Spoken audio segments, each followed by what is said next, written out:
Okay, Alhamdulillah, terima kasih. Alhamdulillah, wassalatu wassalamu ala asyrafil mursalin wa ala alihi wasahbihi ajma'in. Rabbi shrah li sadri wa yassir li amri wahlul 'uqdatam min lisani yafqahu qawli. Assalamualaikum warahmatullahi wabarakatuh.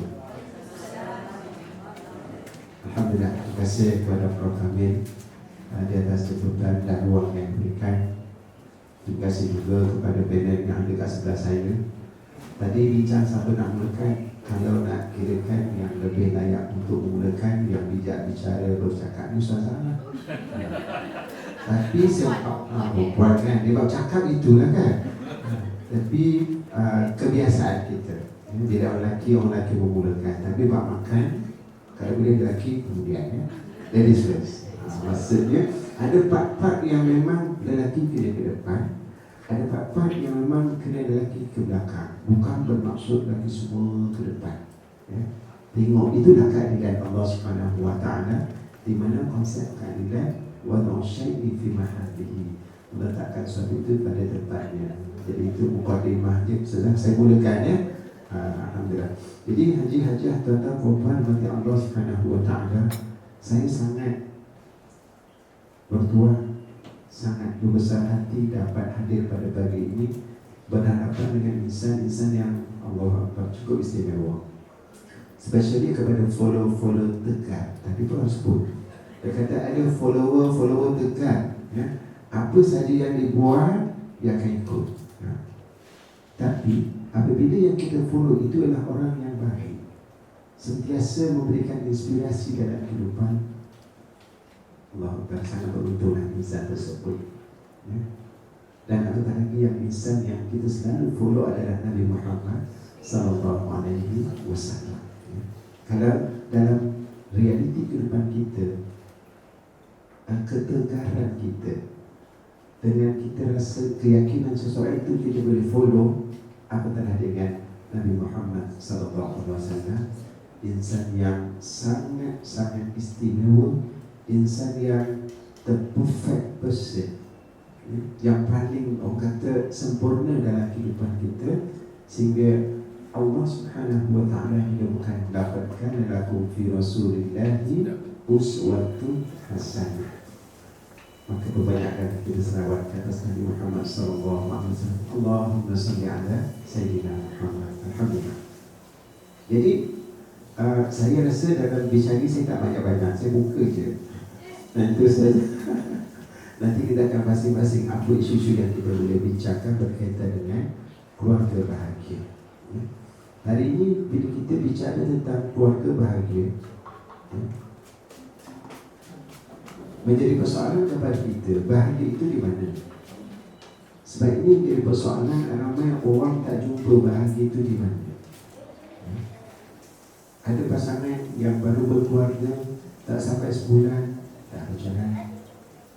Ada pasangan yang dah berkeluarga lebih 35 tahun, 40 tahun, and on the day dia kata, I want to finish this relationship. Sebab apa? Dah lama dah redam, tunggu selesai anak-anak je. Anak-anak dah selesai, dia decide untuk putus, runtuhkan rumah tangga yang telah dibina. Jadi bila kita melihat dan merenung situasi fenomena kehidupan manusia tentang arti bahagia ini, kalau kita sandarkan kepada bicara dan kehidupan dunia fizikal ini, memang kita tak akan jumpa dan tak akan capai pun.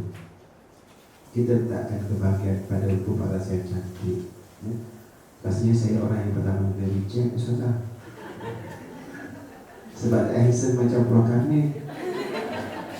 Dan terima kasih sudah sedih dengan saya seadanya. Kalaulah disebabkan bahagia itu letaknya pada harta, kemewahan, rasanya orang yang ada BMW, Mercedes yang C-Class, kalau Innova itu tak bahagia dah. Sebab dia meletakkan kepada kebenaran. Tapi apabila kita meletakkan bahagia itu pada redha Allah, kita semua letakkan kepada Allah, sanggupkan kepada Allah, maka disitulah kita akan datang bahagia. Sebab redha Allah Subhanahu Wa Taala itu adalah sesuatu yang Allah Ta'ala anugerahkan kepada kita, dan kita sedia untuk reda apa yang Allah Ta'ala berikan kepada kita. Realitinya memang Allah Ta'ala berikan kita tak sama. Ada orang yang istimewa, cukup hebat serta puan kami. Ada orang yang biasa-biasa macam saya jadi driver. Ada orang yang terkenal memang macam Ustazah. Ada orang yang tak terkenal pun, tetapi di mata Allah Subhanahu wa Ta'ala sangat istimewa dan terkenal, seperti Uwais Al-Qarni. Tidak dikenali. Orang tak kenal pun dia satu. Tetapi di saat kematian dia diceritakan oleh hadis Rasulullah SAW, oh rupanya inilah insan yang sangat hebat. Hidupnya sangat tenang, sangat bahagia. Walaupun realiti nampak dia susah.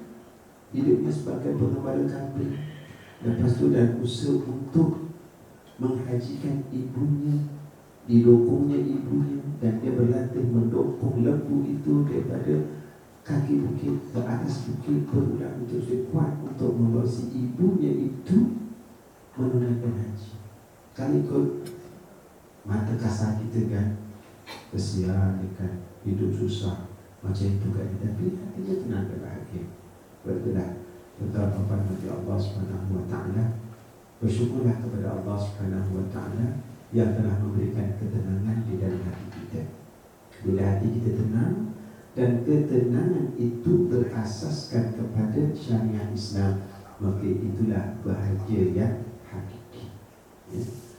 Kebahagiaan yang sebenar yang akan membawa ketenangan, kebahagiaan di atas dunia ini, dia akan membawa kepada ke akhirat. Itulah bila kita nak bahagia sebenar, dia tak boleh lari daripada kebahagiaan berasaskan kepada agama. Selalu juga bincang Ustazah tentang psikologi. Selalu orang pakai psikologi, dia kata dia memang orang cukup bahagia. Sebab dia boleh baca diri sendiri, dia boleh baca orang lain. Kita lah stres juga kepada psikologis kan. Macam mana nak kenal, sebab dia tu kalau dia kenal diri kita, kita kenal emosi kita, kita kenal perasaan kita, insyaAllah kita boleh kawan, kita tenangkan diri kita. Namun sekiranya tidak berasaskan kepada agama, maka bahagia di depan kita akan membawa kepada akhirat nanti. Sebab itulah tadi kita lihat ramai orang yang berjaya dengan what they believe. Contoh dia jutawan-jutawan di dunia hari ini, dia spend berapa persen daripada kekayaannya untuk apa? Dia kata give back to the nature. Dia dapat, dia tambah senang, bertambah murah rezeki dia. Tapi sekat tu je lah. Tapi bagi kita, bila kita beriman dengan Allah, kita digunakan harta, kita bagi ke orang, kita rasa seronok, kita bahagia. Kita nampak orang menjadi mudah, kita rasa seronok dan bahagia. Terkadang habis hati kita bagi ke orang, tapi kita tenang bahagia, bukan sekadar tenang, seronok, bahagia dunia, tapi insyaAllah di akhirat nanti Allah terus berikan juga kepada kita. Begitu dengan kita hidup berkeluarga, berpasangan. Siapa yang kata pasangan kita semua perfect 100%? Prof? Kalau satu semua perfect 100% kan? Tak berani cakap. Tetap manusia ada kekurangan dan kelemahan. Jadi bila kita nak letakkan kebahagiaan kepada perfectionist, kepada kesempurnaan, dan kita hanya mengharapkan orang lain memberikan kepada kita baru kita rasa bahagia, kita tak akan capai. Itu bukan nature kehidupan yang sebenar. Sebab itulah Allah Subhanahu wa Ta'ala dan Al-Quran menyebut wa min ayatihi an khalaqa lakum min anfusikum azwaja. Wa min ayati, di antara tanda-tanda kebesaran Allah, an khalaqa lakum, Allah Ta'ala menjadikan kamu, min anfusikum, daripada jenis kamu, daripada jenis manusia yang sama, azwaja, pasangan-pasangan. Litaskunu ilaiha, supaya kamu rasa tenang, kamu sakinah, ketenangan itu bila bersama pasangan itu rasa tenang.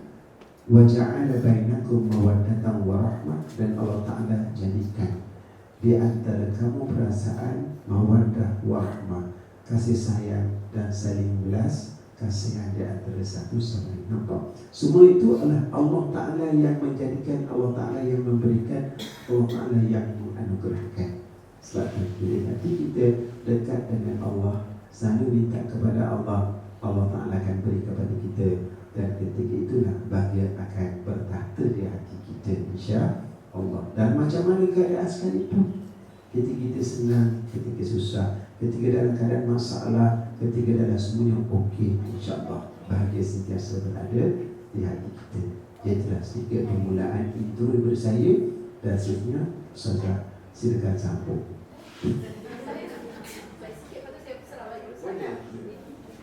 Terima kasih kepada Ustaz Muhyiddin. Assalamualaikum warahmatullahi wabarakatuh. Alhamdulillah wassalatu wassalamu ala Rasulillah wa ala alihi wa sahbihi wa wala. Rabbi shrah li sadri wa yassir li amri wahlul 'uqdatam min lisani yafqahu qawli. Amma ba'd. Apa khabar semua?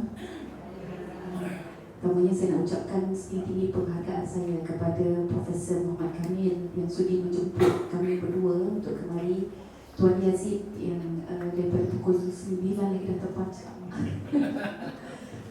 mengiringi dan juga memberikan sedikit intro tentang kondo ni. Masya Allah, saya pernah lalu pergi Plaza Masalah. Saya melahirkan anak saya pun dekat dulu hospital. Apa dulu hospital tu nama dia? BMC dulu ya, BMC. Dua orang anak saya lahir kat situ.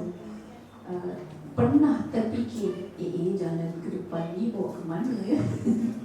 Rupa-rupanya hari ini ditakdirkan oleh Allah. Anak saya dah 20 tahun dah, barulah datang kemari. Sampai ke sini dah, Masya Allah, sangat indah. Saya sampai tingkat 12 tadi saya pergi. Cantik pemandangan dia, view dia memang best. Kalau kita tengok sejarah-sejarah kan, yang suka ke tempat tinggi ni, wali-wali. Para wali suka kat Wali Songo. Pernah pergi tak? Saya pergi ke Bali, dekat sana ada Wali Pitu pula. Wali Pitu tak Wali Pitu? Bukan pintu Wali Pitu. Pitu ni dalam bahasa Jawa 7. Dia ada wali dia juga, ada 7 wali. Yang 9 wali tu yang di Jawa, yang ni yang di Bali, Wali Pitu. So saya kata, ya Allah, biar betul. Betul, dan memang bila kita pergi tempat tu, tinggi naik. Saya terpandang Ustaz pandang saya kata nak naik, saya tak payahlah.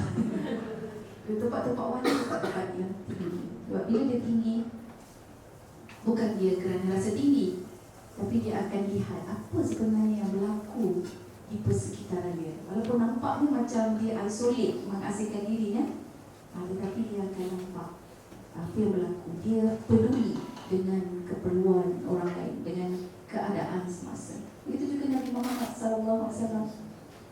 Kat mana dia betapa Gua Hira. Perempuan pernah naik tak Gua Hira? Pernah. Berapa lama perempuan naik? Mengambil masa berapa lama? Berapa jam? 2 jam tu. Sama lah kita. Saya masa tu ada student daripada Mekah kan? Student daripada Mekah. Saya tak ingat nama tempat dia. Umur Qura, betul-betul. Student tu, saya kata, berapa lama Ustaz naik? 45 minit Ustaz lah. Kita pun kata, okey lah tu kan. Naik 30 minit saya tu. Sekali naik sampai berapa lama lagi? 15 minit Ustazah lagi dia kata. Dan naik 15 minit kali 3 dia kata. Lalas kena bagi motivasi kat kita. 15 minit lagi kan, jangan cepatlah kan. Rupa-rupanya memang 2 jam. Dan naik sampai ke atas. Nampak pemandangan kan. Rupa-rupanya kita turun ke bawah pula sikit. Lepas tu masuk menyelinap dekat tempat yang sempit. Lepas tu baru keluar lagi, masuk ke gua. Jadi saya masa mendaki tu, Prof, tuan-tuan puan, saya kata kekuatan apa yang Nabi ada Lepas tu bila dah sampai atas tu, sempit pula. Saya kata rajukan apa yang Nabi bawa.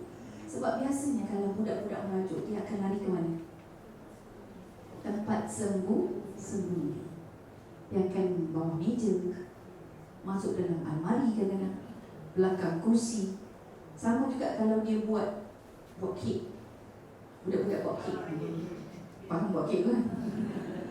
Buat kek yang berbau tu, dia akan menyuruh belakang langsing, kan? Dia macam ada sesuatu benda yang tak settle. So konon-konon psikologi. Jadi saya kata raja apa? Lepas tu baru terfikir, rupanya Rasulullah sallallahu alaihi wasallam sangat sedih dengan keadaan masyarakat waktu itu, yang anak-anak perempuannya ditanam hidup-hidup. Bila berniaga, tipu-tipu pula, tipu timbangan, nak keuntungan sendiri sahaja. Wanita yang dewasa diwarisi sebagaimana harta benda. Nabi tak suka dengan keadaan seperti itu.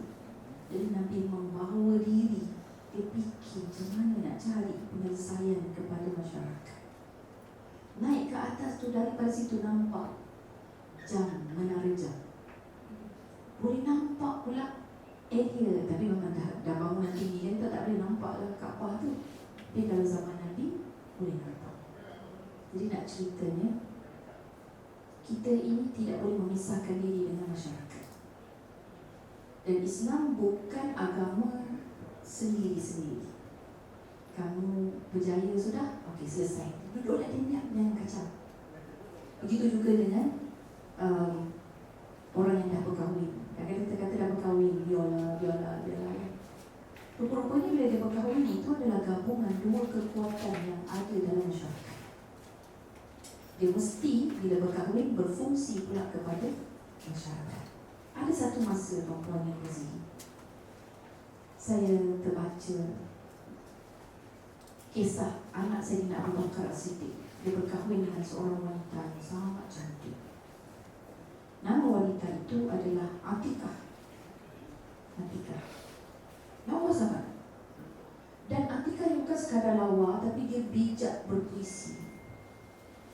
Dan puisinya itu, dia punya bait-bait bahasa indah dia itu, dia serahkan ataupun dia lagukan untuk suami, orang baru kahwin, pengantin baru, honeymoon, sehingga akhirnya sebulan anak Sayyidina Abu Bakar As-Siddiq ini tidak pergi ke masjid. Sayyidina Abu Bakar As-Siddiq cari anak dia.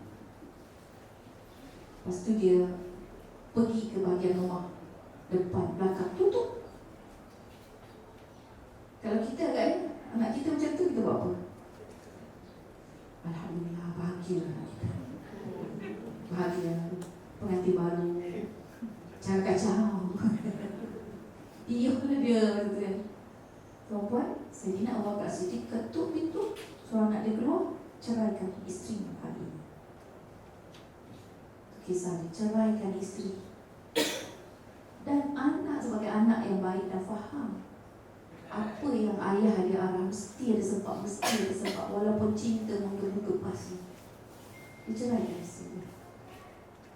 Cerai, dan kemudian hidup berasingan. Dan lepas tu rindu-rinduan dua-duanya, bersedih-sedihan. So akhirnya anak dia tu minta balik izin daripada ayah dia untuk kahwin sendiri. Ayah dia kata, Sayyidina Abu Bakar As-Siddiq kata boleh, dengan syarat engkau tidak melupai tanggungjawabmu terhadap masyarakat. Saya baca cerita tu berulang kali dan saya cuba sebab nak memahamkan macam tu, kenapa? Bila baca tu, rupanya baru kita faham al-amru bil ma'ruf wa nahyu 'anil munkar. Kemudian solat individu berbeza dengan solat berjemaah. Agama kita mengajar kita untuk membina masyarakat. Membina keluarga itu rupanya adalah salah satu cara untuk membina masyarakat. Maka kita nak bawa ke mana? Ke manakah kiblat keluarga kita? Dan seandainya kita bisa difahamkan oleh Cik Yazid, Tuan Yazid kan tidak sebenarnya dalam 200 lebih rumah ataupun unit, 200 lebih unit. Kalau 200 unit ini satu kiblat, kita sebenarnya adalah satu masyarakat yang kuat. Directionnya satu. Kemana nak pergi? Satu tempat. Jadi kalau direction dia berbeza, bersimpang arus, satu nak ke utara, satu nak ke selatan, satu kat timur ke barat, kita ni nak pergi dalam 3 minit dia jalan, tak sampai-sampai. Sebab direction tidak sama. So kiblat tidak sama. Tanggungjawab kita adalah untuk membina keluarga yang bahagia ini, bahagia pada sudut perspektif kacamata Allah Jalla wa'ala, bukan kita. Kalau kita ikut bahagia Allah, saya pernah tanya Ustaz, apa benda yang Ustaz paling suka pada seorang isteri? Ustaz pun jawab, yang dengar kata. Kita perempuan kan suka baca bahasa sebaliknya kan. Oh, sekarang ni saya tak dengar kata lah. Betul, dia kata susah betul juga. Nak cakap tak boleh cakap, salah dia kata. Tuan-puan, saya tanya dengan ibu saya, ibu, anak-anak yang mana yang menjadi penyejuk mata? Yang paling masak lah, dia kata. Lepas saya pergi pada ayah saya, ayah, anak mana yang ayah rasa sejuk hati ayah? Dia kata, yang pandai picit kaki ayah tanpa disuruh. Akhirnya saya buat konklusi, rupanya bahagia pada kacamata manusia berbeza. Kalau kita mentua, tengok menantu-menantu mana agaknya yang paling kita suka rumah, yang paling banyak ambil duit, yang balik rumah tu bawa mangkuk tingkat, yang pandai jaga anak, pandai jaga anak kita kan? Pandai jaga cucu kita. Mak pukul berapa? Bukan nak test, memang tengah kalut macam tu. Mak pukul berapa? Sedia keluar dia tengok dah, pukul berapa ya? Pokoknya dia tak tahu, tengok macam pun dia tak tahu. Tapi tuan-tuan perempuan, Masya Allah, saya daripada universiti sekolah memang aktif, keluar masuk persatuan. Saya jenis extrovert, dapat suami introvert. Tapi saya heret dia jadi extrovert juga. For the sake of Allah lah. Dia memang kurang bercakap sebagainya. Jadi bila kahwin tu, saya keluar, banyak keluar rumah. Lepas tu dia pun mengadu dekat mak dia, mak, saya dapat isteri tak pandai duduk rumah. Selalu keluar rumah. Tapi mentua saya ini, Masya Allah, apa dia kata? Dia kan diperlukan masyarakat. Cara dia memandang dulu, Masya Allah. Yang itu, ayat keramat itu yang membuat kami bahagia. Nampak? Dia tak ada pula cakap, panggil menantu mak dia mak teri. Apa jadi perempuan tak boleh duduk rumah? Apa jadi isteri tak boleh duduk rumah? Nasi dia tak keluarkan lagi dalil dan kena dan kamu duduklah waqarna fi buyutikunna tu kan. Nasi perempuan. Tapi dia pada perspektif angle yang berbeza. Ada adik-beradik lagi yang lain jumpa dengan mak dia, mak, saya ni nasib dapat bini sakit. Saya sakit. Dan memang mungkin nasib saya lah mak. Dapur saya tak berasa mak. Dari sakit dia, duit saya habis. Beli lauk kat rumah, beli lauk bawa balik. Minta maaf lah mak, bulan ni tak boleh bagi pada mak. Macam mana lah dia pun ni lah kan. Bagusnya anak-anak lelaki ni perempuan, kalau dia boleh refer pada ibu dia. Maksudnya ibu dia dah berjaya tu. Dan ibu jangan jadi pencetus api. Ibu jadi penyejuk. Perempuan, mak mentua saya jawab untuk situasi itu. Saya baca dialog dia sekerat je. Perempuan sambung, boleh tak perempuan? Kita nak tengok, nak test mentua. Kalau dia mentua. Jadi mak mentua saya kata, tak apalah kalau macam tu dah. Kalau seandainya dia tak boleh masak, sambung. Oh, baik tepukan. Mentua bakal mentua yang bagus, Masya Allah. Alhamdulillah, lulus. Betul, dah bini kau sakit, kan kau lah yang masak. Buat apa nak gising-gising macam tu kan. Jadi dia punya, Masya Allah, cara pemikiran dia itu buatkan kekusutan dalam rumah tangga itu terlerai dengan bahagia, tuan-puan. Dan bila mak mentua saya cakap macam tu, saya pandang suami saya pun, saya kata Masya Allah, You sangat beruntung dapat mak macam tu. Dan I fall in love dengan MIL many times. Dan kalau nak marah dia tu kan teringat, ya Allah, dia lah daripada rahim ibu mentu, tak jadi nak marah dia. Sebab kita kasih dekat dia itu sebab kerana kita berterima kasih juga kepada mak mentua kita. Dan bila sambut birthday tu, dia lahir kan, bukan nak sambut birthday, dia nak ucap terima kasih kepada kita punya mother-in-law. Dia lah yang melahirkan lelaki seperti ini, kualiti-kualiti yang baik dan sebagainya. Jadi tuan-tuan perempuan, cara kita itu kalau nampak anak-anak ni ada masalah ke apa ke, bagaimana kita meleraikan dan bisikkan kita itu yang akan menjadi pengukuh atau pelemah dalam jiwa anak-anak. Jadi Allah Akbar. Kenapa cerita sampai situ lah? Bahagia.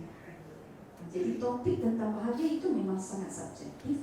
Tapi bahagia yang kita sebenarnya perlu yang jadi kiblat kita itu adalah bahagia menurut ukuran Allah Jalla wa'ala. So apakah dia bahagia menurut ukuran Allah Jalla wa'ala?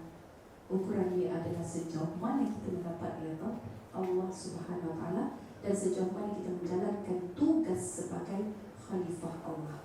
Sebab institusi keluarga ini asalnya adalah untuk melahirkan khalifah-khalifah di atas muka bumi. Dan tak semestinya daripada anak-anak muda.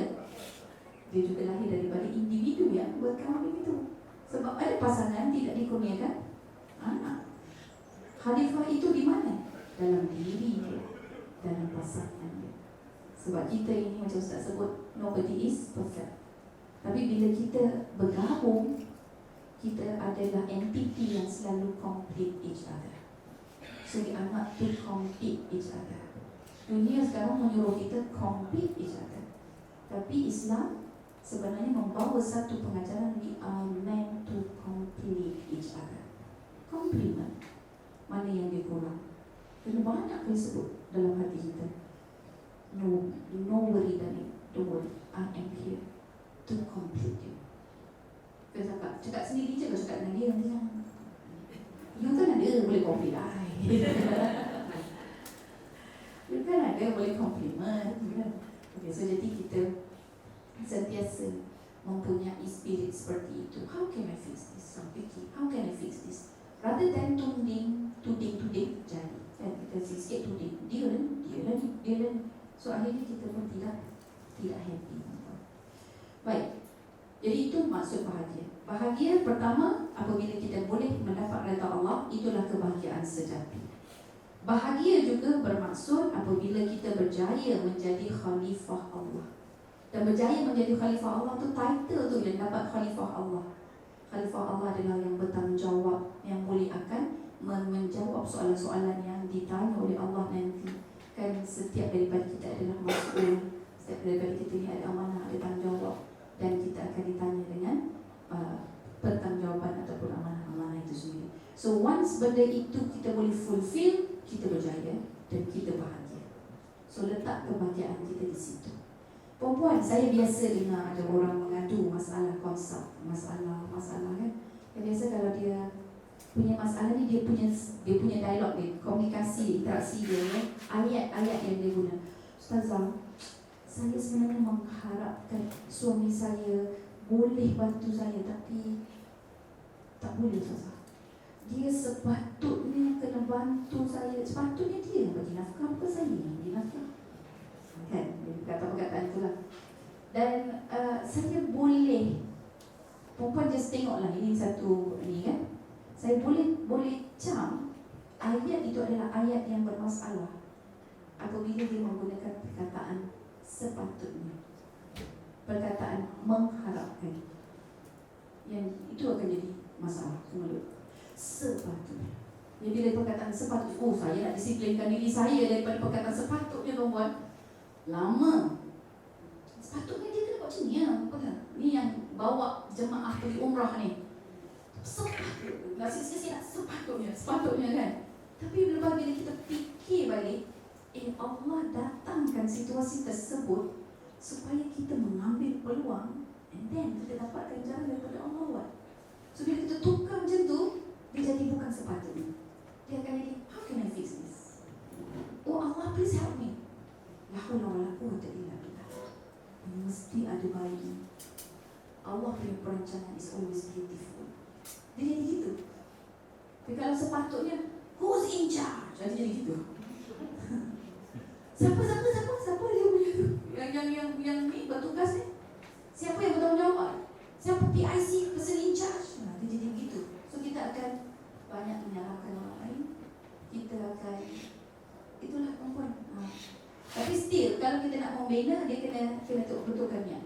Kalau kita nak train PIC tak bagus, so kita kena cari ini adalah peluang pula untuk saya membantu dia untuk lebih baik. So nanti kita buat postmortem. Justru kita bincang cara nak solusi. Sebab rumah tangga ni ada banyak masalah tu kan.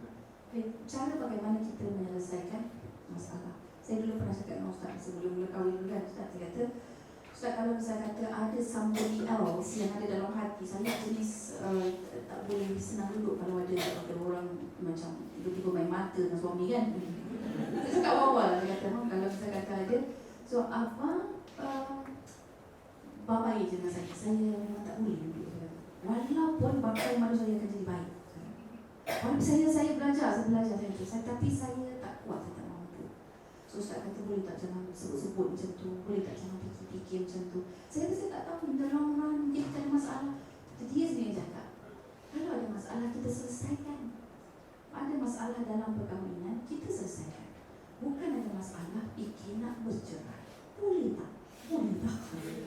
Saya kata, dimensi pemikiran yang baru.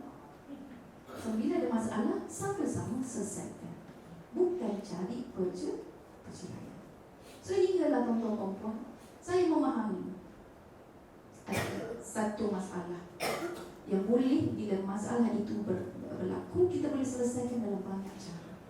Dan masalah itu menjadi kiasan kepada masalah-masalah dalam rumah tangga, especially kaum wanita. Dan kita kaum wanita sekarang ni ramai perasan dia lebih baik daripada suami dia. Ramai yang rasa dia memang perasan macam tu. Okey, saya bagi satu situasi ni, kita ambil jadi kiasan. Saya perlukan kerjasama daripada tuan-tuan perempuan untuk kita kupas. Jadi panjanglah kalau Ustaz nanti. Okey, dah setengah jam, tuan-tuan perasan tak? Ustaz tadi bagi saya 10.18. Saya sambung 41 dah ni. Okey. Seandainya seorang wanita berkahwin dengan suami dia, wanita ini dia punya bacaan Al-Quran sangat bagus. Dia qari'ah, mewakili daerah, ada sijil dan sebagainya.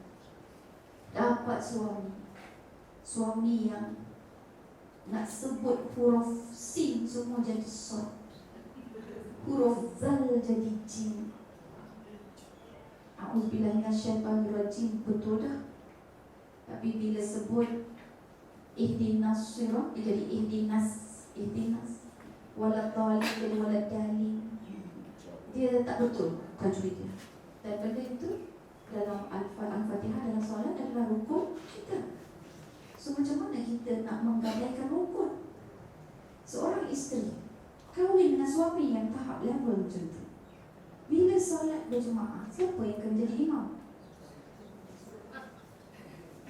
Suami kan? Macam mana keadaan kita ni? Itu pilihan yang pertama. Ajar dia. Bila kita nak ajar dia pula kata, awak ni macam pandai pula nak mengajar lelaki. Macamlah pandai sangat. Kita pun tunjuklah, bang, saya punya Al-Fatihah bersanad. Ada kalah. Misi dia saya bang, saya mewakili daerah apa semua dan sebagainya. Waktu tak terima jadi gaduh. Kita nak ajar, dia tak nak kan. Pergilah pada B, kita carikan guru. Tapi sorokkan semua sijil. Berlakon tak pandai juga. Bang, saya tak pandai bang. Jomlah kita cari guru bang, kita sama belajar. To B. C, kita cakap dengan dia, bang, abang tahu tak Al-Fatihah abang banyak salah dengan tajwid, dalil lah. masuk so jadi sin lah. Apa jadi ni bang? Tak boleh iya kan nak bunuh air pun tak bunyi kan. Saya Korea. Oh. Ini sijil-sijil saya semua bang. Termasuk yang bersanad ni. Saya khawatir sembahyang saya tidak diterima oleh Allah. Al-Fatihah adalah rukun utama dalam solat kita yang kita baca berulang kali. Habis, macam mana nak buat ni? Si suami tadi, macam mana nak buat ni? Ceraikan saya. Kuat apa? Kalau reason kenapa suami kita tak boleh baca Fatihah kan? Kita mengadu tu, suami saya tak boleh baca Fatihah, dia boleh menggadaikan, meleburkan solat saya, hubungan saya dengan Allah. Okay, itu pilihan kita C. Pilihan yang seterusnya D. Abang-abang perasan tak abang silap Al-Fatihah banyak? Abang tak pandai sangat macam awak. Takkan abang kita senang je buat kesimpulan gini bang. Saya jadi imam, abang jadi makmum. A, B, C, D. Mana pilihan kita? Oh, itu pilihan wali. Kalau A tu pilihan biasa kan?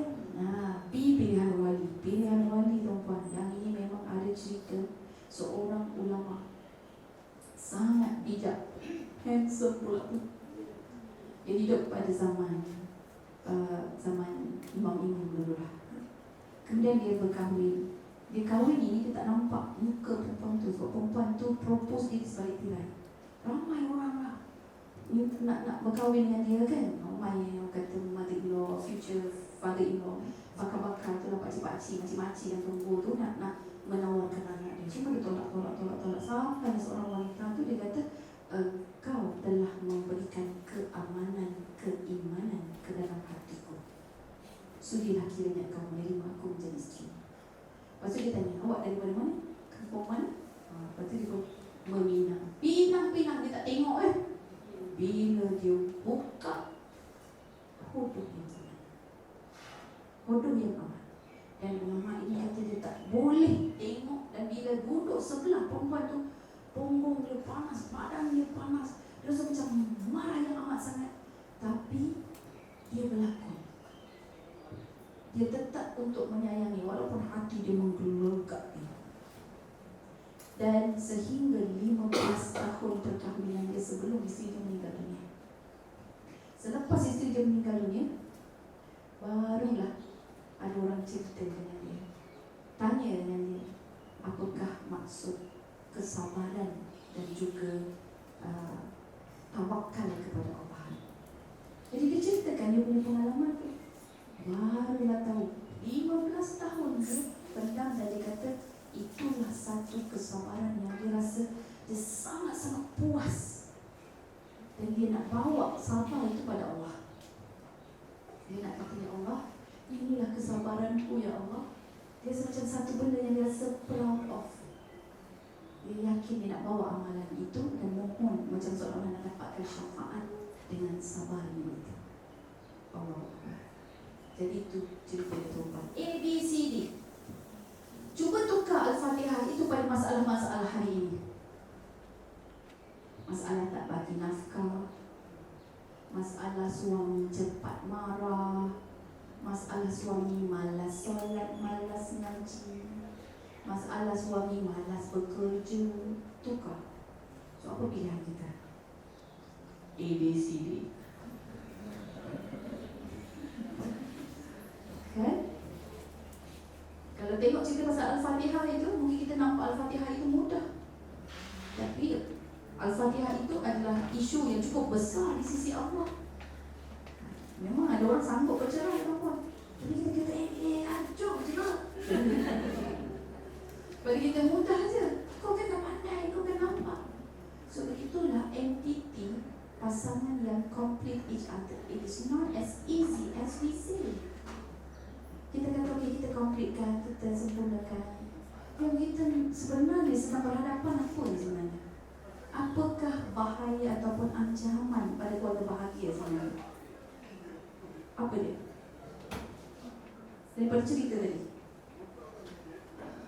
apa ancaman dia? Dia start daripada E. Ego. kepada kebahagiaan. Ego. Dan ego ini tumbuh bukan kerana dia tidak berilmu. Dia tidak berilmu tu memang satu hal. Kadang-kadang yang berilmu pun kerana ego. Ya Allah. Dan ego itu tidak ada sifat satu rasul pun. 25 rasul yang wajib dipercayai.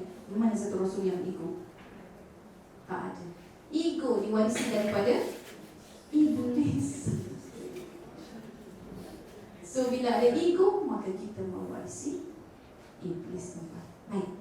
Allah Akbar. So saya rasa itu round yang pertama punya panjang. Saya nak serahkan kepada Ustaz Muhyiddin untuk round seterusnya. Kalau mungkin Ustaz boleh berikan kepada kami ya, untuk pengetahuan tuan-tuan, Ustaz ini adalah orang yang sangat sabar. Saya uji dia macam-macam. Sangat sabar. Satu masa saya kata, bang, saya tak nak masak. Tak apa, abang masak. Hari yang beberapa berlalu, saya cakap, bang, saya tak nak masak lagi. Tak apa, kita berikanlah. Bang, saya tak nak masak. Tak apa, sama-sama lapar. Oh, itu B. Masya Allah. Dan dia jenis yang tidak suka perintah.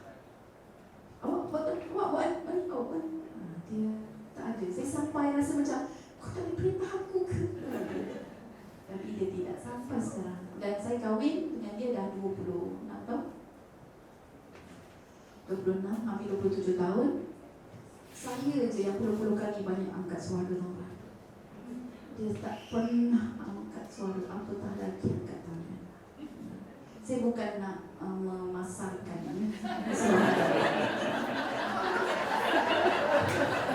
bukan nak memarketkan dia. Ini bukan sesi marketing. Tapi sebenarnya saya nak minta mungkin Ustaz boleh bagi, kongsikan apakah sebenarnya kekuatan Ustaz selain daripada sayang lah kan, sayang tak boleh. Apa kekuatan Ustaz sampai boleh bertahan bersabar dengan perangai mungkin isteri Ustaz lah. Silakan Ustaz. Terima kasih Ustaz. Jadi satu huraian yang saya rasa cukup panjang. Bagaimana kita nak kita panggil apa? Nak menormalisasikan masalah kepada peluang. Memang hidup ini tidak dinamakan kehidupan kalau tidak ada masalah. Kita tidak akan berhadapan dengan masalah apabila kita tiada di dalam kehidupan. Ya? Jadi kalau kita nak hidup tanpa ada masalah, tiada sebarang tekanan, tiada sebarang perkara yang menekan hati dan perasaan kita dan memeningkan kepada kita, itulah bukan kehidupan namanya. Kerana yang pertama, Allah Ta'ala menyebutkan Alladzi khalaqal mauta wal hayata liyabluwakum ayyukum ahsanu amala. Allah Ta'ala yang menjadikan kematian dan kehidupan, kesusahan dan kesenangan. Untuk apa? Untuk menguji kita. Ayyukum, siapakah di kalangan kamu yang paling baik amalannya.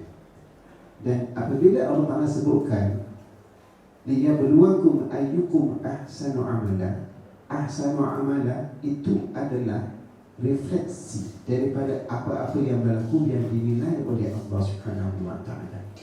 Sebab itulah juga kita ada hukum yang 5: wajib, sunat, haram, makruh, harus. Ianya semua ada berkaitan dengan perbuatan kita. Dikata hukum taklif yang berkaitan dengan perbuatan manusia. Dan apa yang dinilai oleh Allah Subhanahu wa Ta'ala adalah perbuatan kita. Daripada apa juga keadaan, susah ke senang, tindakan yang lahir daripada kita itulah yang akan dinilai oleh Allah Subhanahu wa Ta'ala. Allah Ta'ala akan tengok awak miskin ke, awak kaya ke, awak ada bekerja ke, tak ada bekerja ke, semua Allah tak tengok. Tapi yang dinilai how you face. Bagaimana kamu menghadapi, menanggapi, menyelesaikan, berhadapan dengan semua masalah-masalah di dalam kehidupan. Kerana hidup ini adalah satu ujian daripada Allah Subhanahu wa Ta'ala. Itu yang pertama, kena ada di dalam pemikiran kita. Kalau itu adalah pemikiran kita, insya-Allah kita akan tenang, kita akan orang kata bersedia untuk menghadapi apa juga yang berlaku. Ya. Yang kedua, kita kena sedar dalam kehidupan kita, kita akan sentiasa diganggu. Ya. Lagilah kalau orang tu orang yang handsome, ada je nak mengganggu. Bukan salah, sebab tu saya handsome, alhamdulillah. Maksud saya diganggu itu daripada iblis, syaitan, yang memang sentiasa berusaha untuk menjauhkan kita daripada Allah Subhanahu wa taala. Rumah tangga yang bahagia ini adalah satu anugerah daripada Allah, dan di sana memang ada jin, iblis, syaitan yang sentiasa berusaha untuk memisahkan bainal mar'i wa zawjihi. Jadi bila kita sedar bahawasanya musuh ini sentiasa berusaha untuk memisahkan kita, menjadikan kita bermasalah, maka kita berhati-hati. Mungkin inilah jarum-jarum syaitan, jarum-jarum iblis yang nak menjadikan punca untuk kita bercerai. Betul tuan-tuan dan puan, dalam kehidupan hari ini kadang the reason untuk berpisah itu terlalu simple, tak masuk akal. Pernah berlakunya lafaz cerai itu adalah disebabkan oleh bolehnya bercakap pasal pampers. Pasal pampers anak je jadi bercerai. Suami tak berkemampuan, jadi nak beli pampers hari-hari tak ada duit. Diberikan suami dah guna kain lampin, cuma lampin tu letih, tak nak mengasuh, ya? Jadi yang isteri pula tak rajin mengasuh, penat. Suami pula mungkin tak rajin, tak benar-benar non mengasuh ni. Lagilah kau nampak benda-benda yang kuning tu. Jadi sebab itu dia tak boleh nak fulfill apa yang diperlukan oleh isteri. Dia pula tidak rapat dan membantu. Sebab itu berlaku pertengkaran dan akhirnya bercerai. Kan? Satu yang tak menasabah. Di situlah syaitan mula masukkan jarumnya akhirnya bercerai, maka mereka suka. Tapi impaknya sampai hari ini tetap bukan anak-anak dalam keadaan yang begitu keadaannya. Bila mak ayah bercerai, berkahwin lagi pun tak boleh nak bersama, tak boleh nak berdamai dalam mengurus anak. Berebut pula bila anak dah besar, yang sisi belas hati sekecil sampai besar, aku yang jaga. Bila sampai 25 tahun nak kahwin, bapak mengaku aku wali. Lepas tu dia ambil dari kahwin siap-siap anak ayah dia, si mak merana. Sebab anak tadi bila jumpa ayah, dia lupakan mak dia pula dengan tak tahu cerita macam derita yang tidak berkesudahan. Siapa yang suka situ? Iblis dan syaitan. Itu yang kedua, kita kena faham. Yang ketiga tentang beban mati Allah Subhanahu wa taala. Dalam kehidupan kita, bila kita berubah ke, siapa yang nak bercerai? Tak ada kan? Tak ada yang nak bercerai. Jadi jadikan itu yang utama dalam kehidupan kita. Bila kita berkahwin dalam untuk kita bersama, tirjana yang selalu disebut-sebutkan. Jadi siapa yang bertanggungjawab untuk mengekalkan relationship itu sampailah ke tirjana? Tak ada orang lain. Kita juga lah yang bertanggungjawab. Di situ yang perlu ada tolak ansur. Jadi bila saya letakkan 3 perkara itu dalam mindset saya, itu menjadi pegangan dalam hidup kita di atas dunia ini. So alhamdulillah, dia memandu saya untuk terus bersabar. Yang pertama, saya sebut kena sabar dan sabar. Itu kunci utama bagaimana kita nak bahagia dalam kehidupan kita, sama ada dalam rumah tangga ataupun kehidupan di luar. Sabar hidup berkeluarga suami isteri lebih dahsyat daripada sabar kita berurusan dengan orang lain. Contoh, kita bekerja, ada rakan sekerja, kita tak puas hati, kita sabar. Boleh kan? Waktu kerja kita jumpa, mana kita dah tak jumpa di mana, lega dah. Ataupun mungkin tak boleh sangat koop dengan bos nanti, kita pindah bahagian lain, di departmen lain. Tak boleh lalu kerja, kita berhenti cari kerja lain, happy. Jadi kesabaran itu rasanya limitnya sangat rendah. Tapi kalau dengan pasangan, buka mata nampak dia, kabin dia nampak dia, balik rumah nampak dia, Ya. Jadi memang perlukan kesabaran, dan kesabaran itulah yang menjadi kekuatan kita untuk bersama. Ya. Yang pertama, kena sabar kok macam mana pun. Ya. Yang kedua, kita kena redha. Kita kena bersyukur dengan apa yang Allah Subhanahu Wa Taala berikan kepada kita. Jangan kita banding-bandingkan rezeki orang lain. Jangan kita banding-bandingkan dengan kelebihan orang lain. Jangan dibanding-bandingkan kecantikan dan kehandsomean orang lain. Sebab kita yakin dengan qada dan qadar Allah Subhanahu Wa Taala. Sebab itulah orang yang beriman ni, Nabi pun dah sebut, dia memang cukup istimewa. Ajaban li amril mu'min, sangat menghairankan urusan orang yang beriman. Inna amrahu kulluhu khair, semua urusannya baik, tak ada yang tak baik. Idza asabathu dharra sabara, apabila ditimpa kesusahan, ditimpa kepayahan, ya, rezekinya agak sempit. Masa PKP itu ramai orang kena buat kerja, ya. Lepas tu yang sakit pula tiba-tiba yang cantik jadi tak cantik, yang handsome jadi tak handsome, yang kuat jadi lemah dan sebagainya. Dia sabar. Wa idza asabathu sarra syakara, apabila dia diuji dengan kesenangan, dia bersyukur. Dan dia gunakan kabur, kau tak kenal aku ke? Alah, tak kami Cina pun kau tak boleh buat, aku juga kena buat ke? Jadi situlah pandangan yang tak respect akan mengurangkan kredibiliti dia dan rasa hormat terhadap dunia. Apatah lagi, bagaimana Allah Ta'ala nak hormat kepada insan-insan yang sombong dan takabur. Jadi situlah sedikit, ya, apa yang Ustazah ajukan kepada saya untuk menguraikan. Mudah-mudahan kita manfaat kepada kita dan membawa keluarga kita semua adalah keluarga yang bahagia jannah. Jadi oleh kerana masa dah cukup lebih sejam, dan sebelum kita buka Q&A, rasanya Ustazah boleh dulu untuk part yang kedua. Sila Ustazah. So barulah kita masuk kepada poin membina orang bahagia. Tadi semua intro saja. Actually, kalau tuan-puan perasan, itu adalah mindset, ya, bagaimana kita melihat kebahagiaan dan bagaimana kita melihat field of rumah tangga ini, ya, lapangan rumah tangga ini apa sebenarnya. Jadi kalau saya boleh simpulkan, kita punya mindset kita redha Allah. Kemudian kita nampak field of rumah tangga ini, marriage adalah jihad kita, lapangan untuk kita berjihad, ya. Okey, so bagaimana nak membina? Ada 9 perkara yang mungkin kita perlu lakukan. Tak perlu besar-besar, buat kat rumah kita je. Sebab rumah kita ini dia jadi pencetak.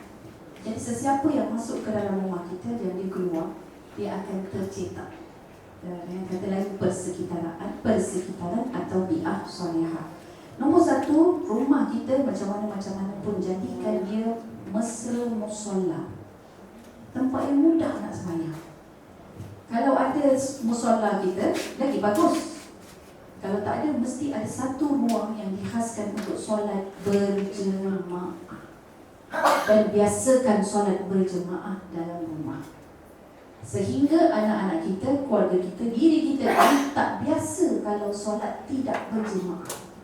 Dia rasa macam, tak kena. Itu jihad kita yang pertama. Yang kedua, tuan-puan, rumah kita jadikan dia sebagai madrasah. Madrasah itu tempat belajar. Mungkin ada sesi tazkirahnya, anak-anak, kan, keluarga jadi bergila-gila. Ada library, ada mungkin target KPI sebulan nak baca berapa, ya. Tapi jadikan dia madrasah lah. Madrasah juga artinya homework. Mak ayah keluar, anak nak bergadget je kan, bagi homework kat dia. Senaraikan 30 resepi untuk bulan Ramadan.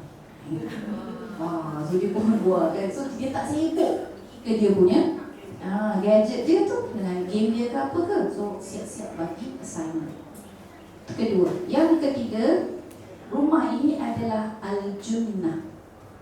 Apa al-junnah? Junnah ini perisai ataupun kubu. Kubu kepada masalah-masalah sosial.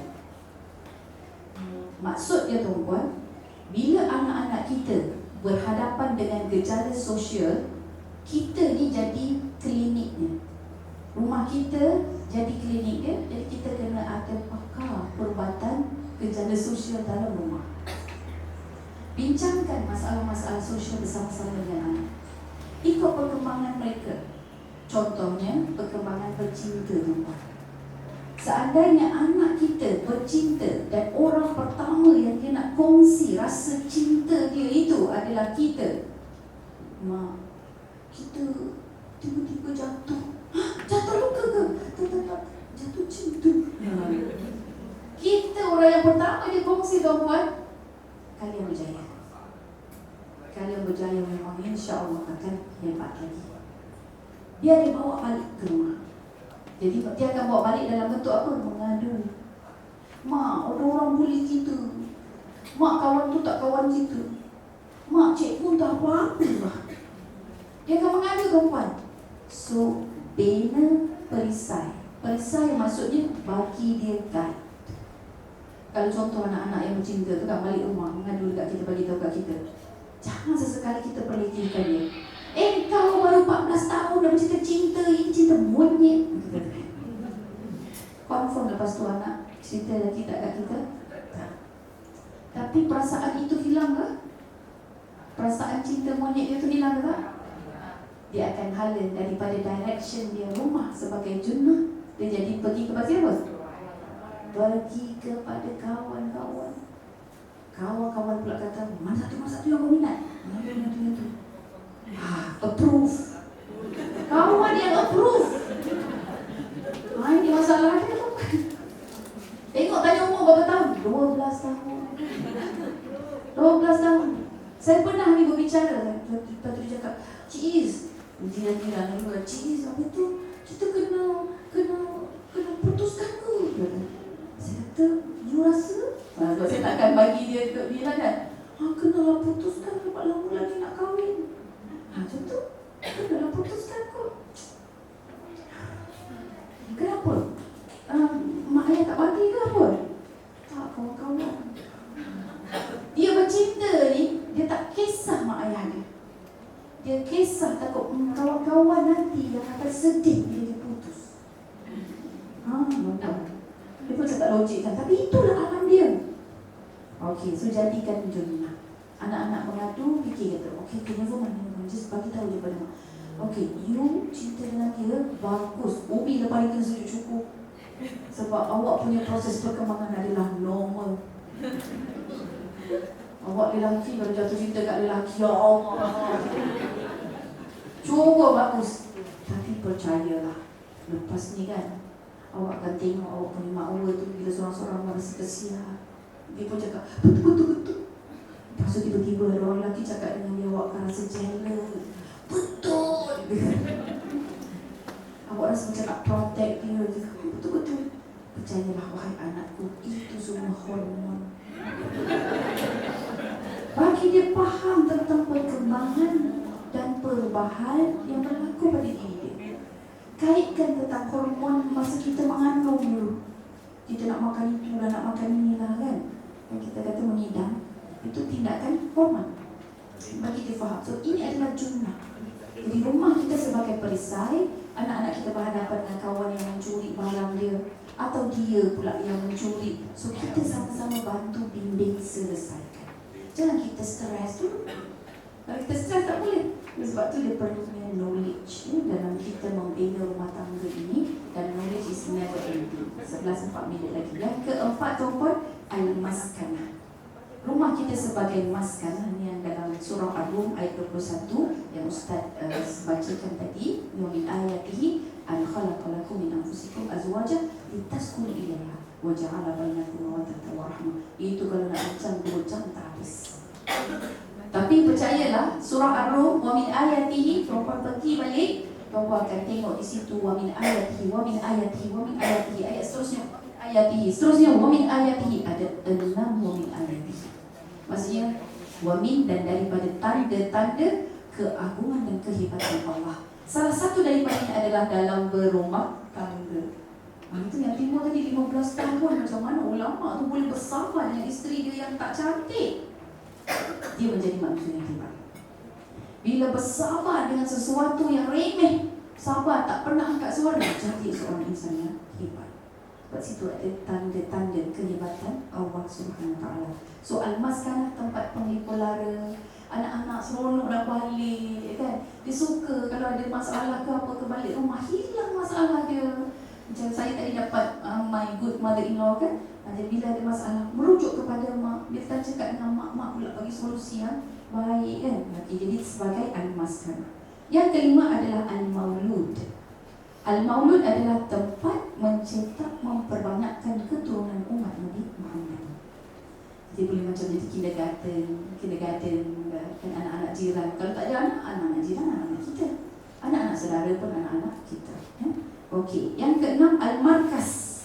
Markas ini maksudnya mempersiapkan generasi pemimpin, generasi pemimpin sebagai khalifah-khalifah Allah.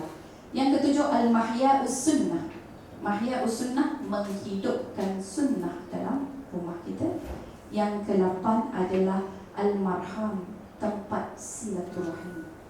Al-Marham, tempat silaturahim. Dan 9 Al-Mashkur, tempat bersyukur atau menyebut-nyebut semua nikmat kurniaan Allah Jalla wa'ala. Dapat tuan-puan 9 itu? Dapat semua? Okey, saya ulang daripada bawah ke atas. Al-Mashkur, yang ke-9, yang ke-8 Al-Marham, yang ke-7 Al-Mahya'us Sunnah, yang ke-6 Al-Markas, yang 5 Al-Maulud, yang ke-4 Al-Maskanah, yang ke-3 Al-Junnah, kedua Al-Madrasah, pertama Al-Musalla. Oh, itu dah viral, dah masuk dalam WhatsApp. Masya Allah. Jadi dia tuan-tuan perempuan, mudah-mudahan boleh membantu. Ya, kita sudah bincang tadi berkenaan dengan mindset, direction dan erti maksud bahagia, dan kita faham dah peranan atau role keluarga tersebut, dan seterusnya kita tahu ke mana kita nak bina rumah kita. Jadi saya rasa setakat itu saja, mungkin kita boleh buka untuk soal jawab ke kembali kepada Prof.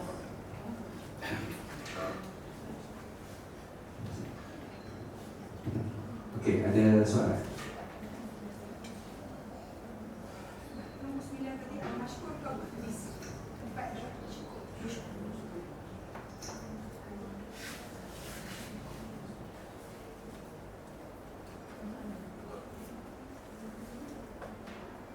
Kalau tak ada, kita tutup kat sini. InsyaAllah lain kali kita nak ikut lagi. Dah tahu jalan. Masa dalam proses berhubung dengan ustazah ni, last sekali lah saya sebut.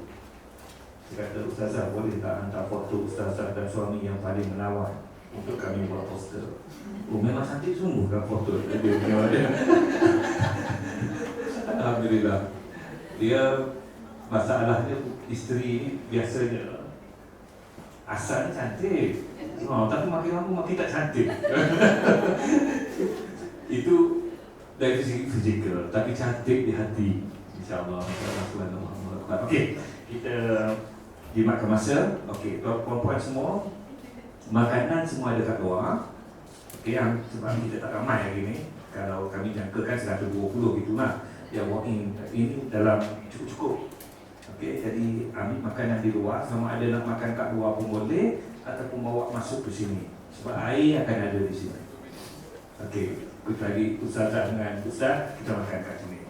Dengan Butik Aziz dengan ni tiga orang. Okey, kita ucapkan banyak-banyak terima kasih kepada ustazah dan ustaz kerana sudi datang. Mudah-mudahan ada ilmu yang bermanfaat yang kita pelajari, tak banyak, sikit. Tapi saya rasa sepanjang 1 jam tadi memang padat dengan apa yang kita pelajari. Terima kasih sekali lagi. Assalamualaikum warahmatullahi wabarakatuh. Okey, sementara Chef Amirul nak siap-siap, biasanya Ustazah dia orang ni nak dikembang. Jadi sila.